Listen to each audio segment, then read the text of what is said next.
Hi friends, कसे आहात तुम्ही सगळे? तर फ्रेंड्स मी आता चाललेली आहे उरणला आणि उरणला जायचं झालं तर मी शक्यतो ट्रेननीच जाते.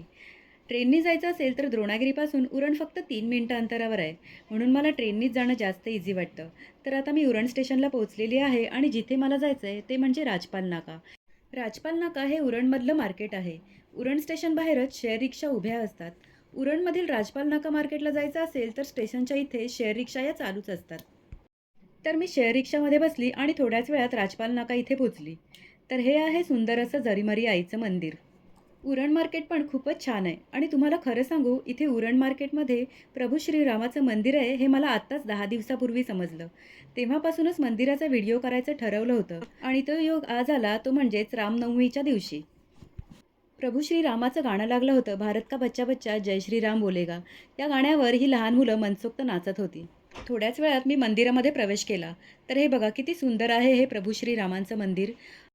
आज मंदिरामध्ये दर्शनासाठी भाविकांची गर्दी होती.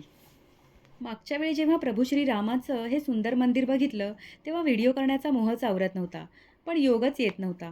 पण वाटलं नव्हतं तो सुंदर योग आजच्याच दिवसाला येईल. व्हिडिओ शूट केलं आणि मग मी पण दर्शन घेतलं. प्रसाद वगैरे घेतला आणि मग मी तिथून निघाली. प्रभू श्रीरामाच्या या सुंदर मंदिरासाठी व्हिडिओला नक्की लाईक करा. आणि मग बाहेर येऊन बघितलं तर प्रभू श्रीरामाची ही मिरवणूक चालू होती. सगळीकडे जय श्रीरामचा नाद घुमत होता.